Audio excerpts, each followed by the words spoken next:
Hola, muy buenos días. Soy el maestro Jesús Antonio Zamorano Espero, estudiante del programa de doctorado en Ciencias de Enfermería en la Universidad de Guanajuato.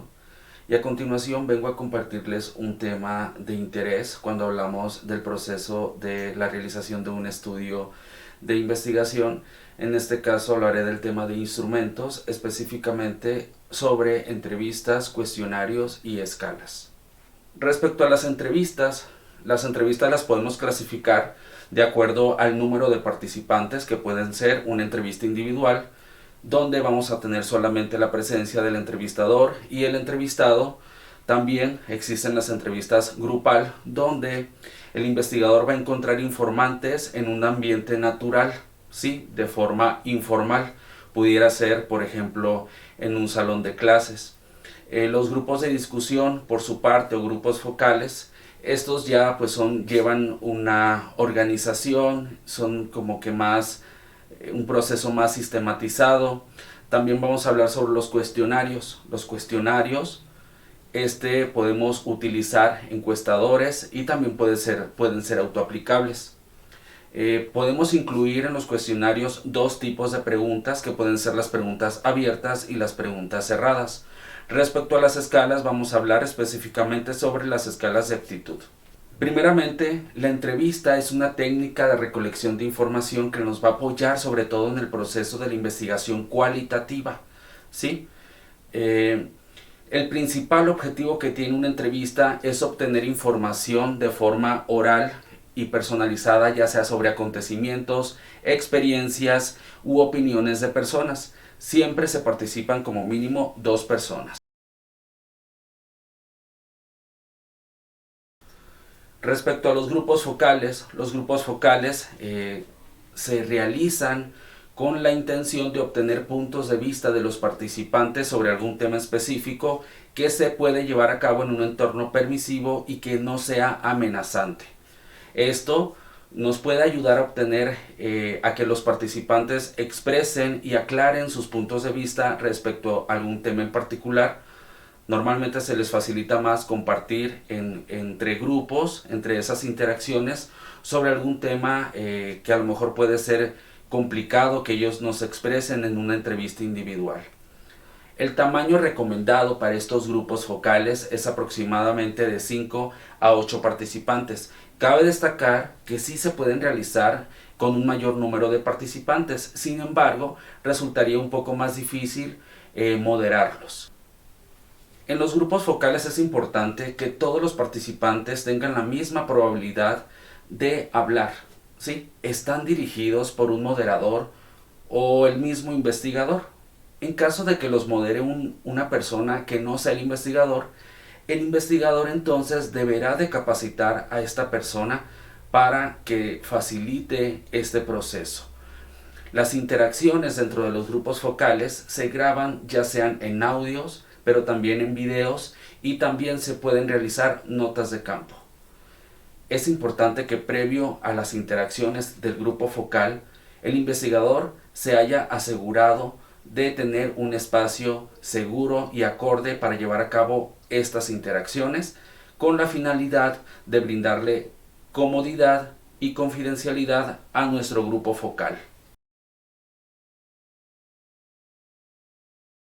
Las entrevistas también se clasifican de acuerdo a su estructura, ¿sí? Las entrevistas estructuradas, aquí se establece un guión de entrevista fijo y secuencial.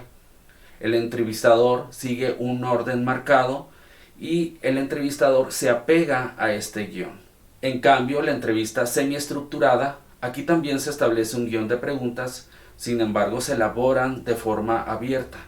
Permite, en este caso, recoger información obviamente más rica y con más matices en comparación con la entrevista estructurada.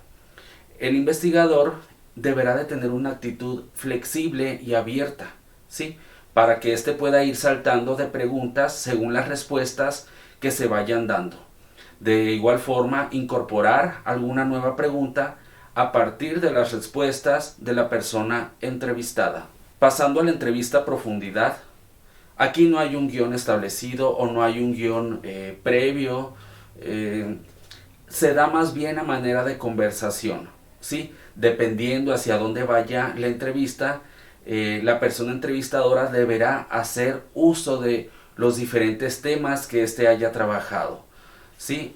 Asimismo, la entrevista se construye de forma simultánea a partir de las respuestas que los mismos participantes van brindando.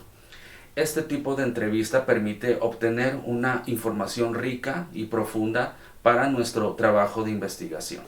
Pasando a los cuestionarios se utilizan en encuestas de todo tipo, ¿sí? Se pueden incluir dos tipos de preguntas que pueden ser las preguntas abiertas y las preguntas cerradas. Las preguntas cerradas contienen categorías u opciones de respuesta que han sido previamente delimitadas.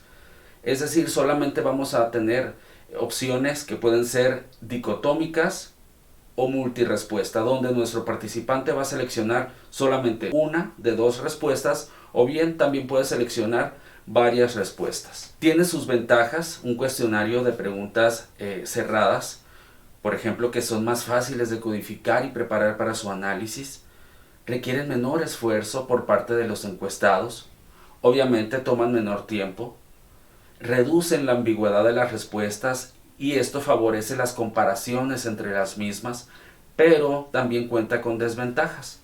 La principal desventaja es que limita la respuesta de las muestras, porque en ocasiones los participantes, ninguna de las respuestas expresa con exactitud lo que ellos quieren decir.